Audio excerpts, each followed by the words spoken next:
तो आज हम इस वीडियो में बात करने वाले हैं HACCP के बारे में। HACCP यानी hazard analysis critical control point. जी हाँ, चलिए इसको थोड़ा सा ब्रेक डाउन करके समझते हैं।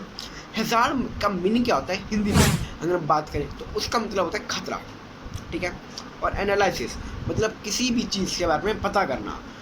अब यहाँ पे हमारा है हैजार्ड एनालिसिस, तो मतलब उस खतरे के बारे में पता करना। ओके, फिर आता है हमारा CCP means critical control point. तो मीन्स किसी भी खाने के आइटम का, लाइक वेजिटेबल का, फूड मटेरियल का, रॉ मटेरियल का, किसी का भी उसका एक क्रिटिकल कंट्रोल पॉइंट होता है, CCP होता है। मीन्स वो हमें उसको किस टेम्परेचर पे होना चाहिए, कितना टाइम पका हुआ होना चाहिए, ये चीज़ें। अगर ऐसा नहीं होगा तो हज़ार्ड हो जाएगा। क्या हो जाएगा? हज़ार्ड हो जाएगा। मतलब हमको उस खाने को, तो मतलब एक फूड आइटम का, एक खाने का क्या CCP है, मतलब हमको उसके लिए क्या टेम्परेचर फॉलो करना है, कितने टाइम तक वो पका हुआ होना चाहिए, ये वाली चीज़ें। नहीं तो खतरा हो जाएगा, हैजार्ड हो जाएगा।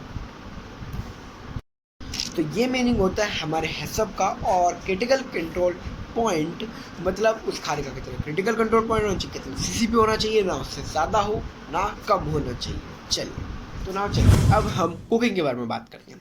कुकिंग के जब हम CCP के बारे में पढ़ते हैं तो हम इसमें टेम्परेचर एंड टाइम के बारे में पढ़ते हैं कि अगर हम कुक करते हैं कोई भी चीज़, लाइक आपका वेजिटेबल हो गया, रॉ मटेरियल हो गया, फूड आइटम हो गया, sauce, fish, soup, salad etcetera, बहुत सारी चीज़ें, कुछ भी आप कुक कर रहे हैं उसको मतलब हीट अप्लाई कर रहे हो आप, ठीक है।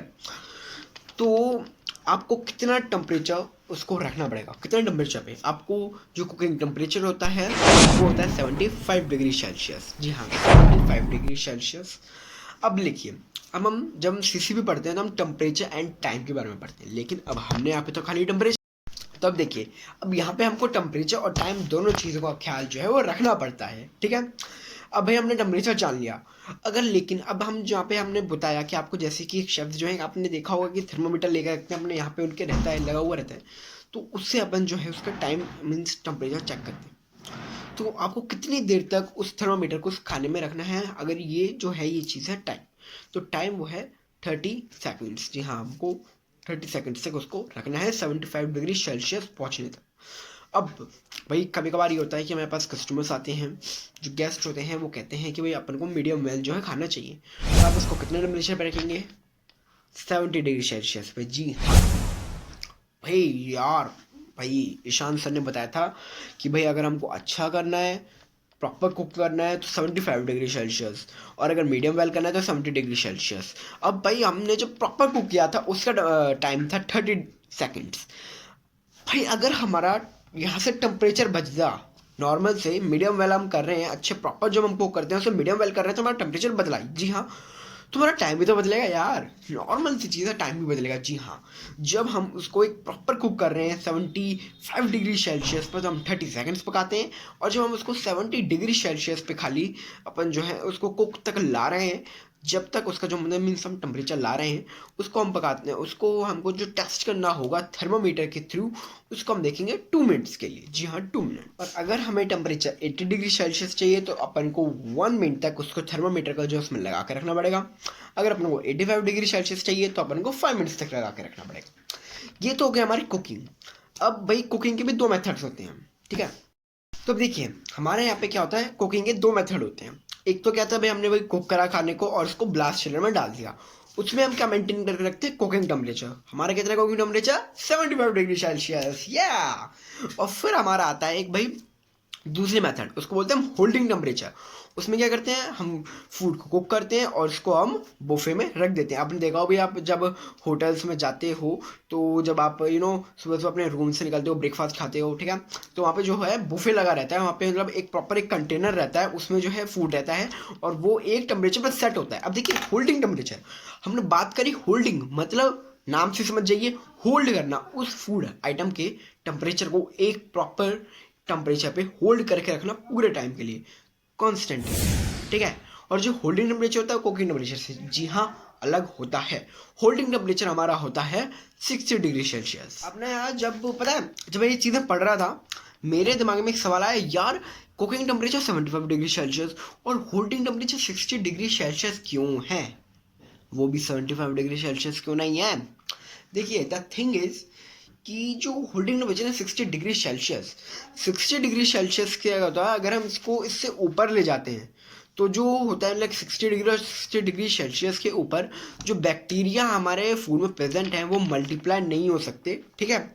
लेकिन अगर हम 60 डिग्री सेल्सियस से कम टेम्परेचर आ जाता है तो मल्टीप्लाई होने शुरू हो जाते हैं, जिसकी वजह से क्या हो सकता है, हमारा फूड जो है वो खराब हो सकता है और हमारे गेस्ट को फूड पॉइजनिंग हो सकती है, जो कि यू ऑल नो अच्छी बात नहीं है।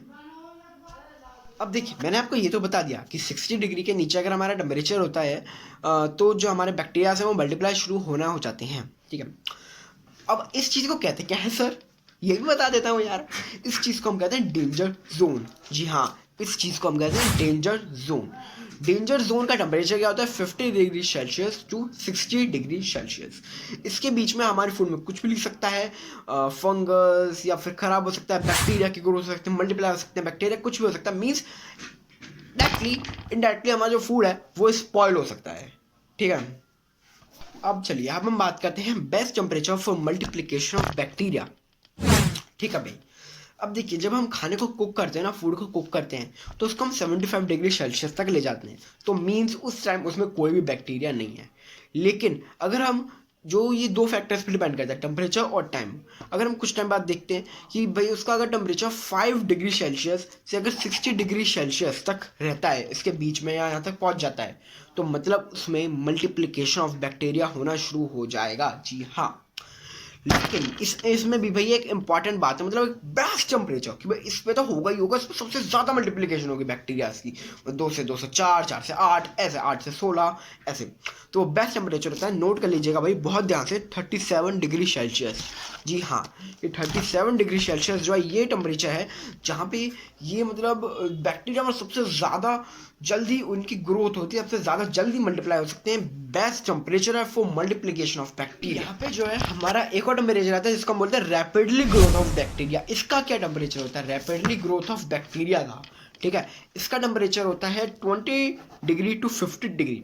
देखिए आपको बिल्कुल कंफ्यूज नहीं होना है, क्यों, क्योंकि भाई ईशान सर से पढ़ रहे हो आप, ईशान भैया से पढ़ रहे हो, ठीक है। देखिए क्या है कि दो चीज़ें, best temperature for multiplication of bacteria, समझो थोड़ा फोकस करो। बेस्ट टेम्परेचर फॉर मल्टीप्लिकेशन मतलब मल्टीप्लाई होगा बैक्टीरिया, वो क्या है 37 डिग्री सेल्सियस। और रैपिडली ग्रोथ ऑफ बैक्टीरिया कौन सा टेम्परेचर होगी, 20 degree Celsius to 50 degree Celsius. दोनों अलग अलग पॉइंट है, नोट कर लेना अच्छे से स्टार मार्क करके। चलिए तो अब हम पढ़ते हैं चिलर का टेम्परेचर को। चिलर का क्या टेम्परेचर है, चिलर का टेम्परेचर हमारा बिलो 5 डिग्री सेल्सियस, मतलब 0 डिग्री टू 5 डिग्री तक। अगर खाने का गलती से टेम्परेचर 6 डिग्री पहुंच जाता है तो हमें उसको दुखपूर्वक डिस्कार्ड करना पड़ेगा। जी हाँ, डेंजर जोन याद रखना है भैया, 5 डिग्री टू 60 डिग्री। जी हाँ, ठीक है, danger zone 5 degree to 60 degree. And हमारा अगर हम बात करें चिलर का तो बिलो 5 डिग्री सेल्सियस मतलब 0 डिग्री टू 5 डिग्री। चलिए तो अब हम पढ़ते हैं भाई फ्रिज के बारे में। अब देखिए फ्रिज में जब हम रखते हैं ना तो मतलब वो फ्रोज हो जाता है। देखो नाम से जब आपने देखा फ्रिज में अपने खाने को रखा तो फ्रोज हो गया, इसका मतलब ये नहीं है कि उसके अंदर बैक्टीरिया नहीं है, इसका मतलब कि जो हमारा बैक्टीरिया है वो भी फ्रोज हो चुका है, उसका भी जो है ग्रोथ नहीं होगी। और फ्रिज का भाई टेम्परेचर क्या होता है, -18 डिग्री। जी हाँ, और ये -19 भी हो सकता है, -20 भी हो सकता है, -21 भी हो सकता है। लेकिन अगेन अगर ये -18 से नीचे जाता है मतलब -17, -16, -15 तो फूड खराब हो जाएगा, इसमें बैक्टीरिया ग्रोथ होने लगेगी, तो हमको इसको वही फिर से दुखपूर्वक बहुत ज़्यादा डिस्कार्ड करना पड़ेगा। अब देखिए अगर हम एक और चीज़ के बारे में बात करें तो वो ये है कि रिसीविंग टू स्टोरिंग। कहेंगे यार भैया थोड़ा समझ में नहीं आया यार, थोड़ा एक्सप्लेन तो करिए। देखिए रिसीविंग टू स्टोरिंग का मतलब क्या है, हम जब अपने डीलर से भाई खाने को मंगाते हैं तो उसने अपना बढ़िया भाई फ्रिज में स्टोर करा हुआ है, पर वो जब लाया हमने जब रिसीव करा तो वो ऑफकोर्स है फ्रिज से बाहर निकाल के करेंगे, तो उसके बीच में और जब हम उसको लेके स्टोर करेंगे, क्यों, क्योंकि रिसीविंग और स्टोरिंग सीधा नहीं हो जाता, उसकी वजह में बहुत सारे काम होते हैं, मगजमारी होती है बहुत सारी। स्टोरिंग उसको हमको डॉक्यूमेंटेशन करना होता है, चेक करना होता है, उसके प्रॉपर सारी चीज़ें देखनी होती है कि भाई प्रॉपर है या नहीं है, सारी चीज़ें और डॉक्यूमेंट सब कुछ करना होता है। उसके बीच में आपको कितना टाइम लेना है कि हमारा फूड खराब ना हो, तो मीन सेविंग टू स्टोरिंग का टाइम कितना होगा, वो होता है 15 मिनट्स। लीजिए आप मंगाइए भाई डीलर से, फ्रिज से बाहर निकलवाएंगे, उसमें डॉक्यूमेंट करेंगे, डॉक्यूमेंटेशन करा, चेक वेक करा, उसको 15 मिनट के अंदर अंदर वापस अपन को अपने फ्रीजर में उसको है जो है डाल देना है। अब देखिए, अब मैं आपको भाई बात कर ही रहा हूँ रिसीविंग टू स्टोरिंग की, तो एक छोटी सी चीज़ और बता देता हूँ। एक होता है टॉलरेट टेम्परेचर, मतलब हमने बात करा कि जो फ्रोजन फूड हमारा सप्लायर लाया, हम भाई फ्रोजन फूड हमने कहा भाई फ्रिज में होता है, फ्रीजर में होता है हमारा -18 डिग्री सेल्सियस, उससे कम होगा तो फूड स्पॉइल्ड, फेंक। लेकिन जब सप्लायर लाता है ना, तो अपन एक उसके लिए एक टॉलरेट टेम्परेचर में बनाया गया, जो कि होता है हमारा -12 डिग्री सेल्सियस। मतलब अगर उसका टेम्परेचर इन 15 मिनट के दौरान या फिर उससे पहले ही, मतलब जब हम उसको रिसीव कर रहे हैं, अगर -12 डिग्री सेल्सियस हो जाता है, तो उसको टॉलरेट कर सकते हैं, कह सकते हैं चलो कोई बात नहीं, आप दे दीजिए, कर लेंगे हम मैनेज, ठीक है ना। ठीक है, तो एक और आता है हमारे यहाँ पे, हमारा आता है रीहीटिंग टेम्परेचर। जी हाँ, अगर हम फूड को रीहीट कर रहे हैं तो हमको उसको कितने टेम्परेचर तक करना है, वो भी सेम एज यूजुअल जैसे हम कुकिंग टेम्परेचर किया था, 75 डिग्री सेल्सियस। तो आई थिंक इस वीडियो में आपको बहुत सारे टेम्परेचर्स बता दिए हैं, टॉलरेट टेम्परेचर, रीहीटिंग टेम्परेचर, है ना, रिसीविंग टू स्टोरिंग टेम्परेचर, और freezer temperature, chiller temperature, blast chiller temperature, rapidly growth of bacteria temperature, best temperature for multiplication of bacteria temperature and cooking temperature. बहुत सारे मैंने आपको टेम्परेचर बता चुका हूँ। आई होप आपको वीडियो बहुत पसंद आई होगी, आपको छोटी छोटी जो पॉइंट्स है, नॉलेज है, ये गेन हुई होगी और आगे फ्यूचर में आपके ज़रूर काम आएगी, है ना। तो ऐसे मेरे साथ बनी रहिए। अगर आपको अच्छा लगता है तो उसको शेयर करिए, ठीक है, लाइक करिए, और अगर नहीं अच्छा लगता तो डिसलाइक भी कर दीजिएगा, कोई बात नहीं, सह लेंगे थोड़ा सा, बाकी कमी भी बता दीजिएगा, है ना। जब तक हम मिलते हैं नेक्स्ट वीडियो में, नेक्स्ट वीडियो में आपके लिए और भी ज़्यादा अच्छा टॉपिक लाने वाला हूँ। वो टॉपिक होगा 7 प्रिंसिपल्स ऑफ हिसब।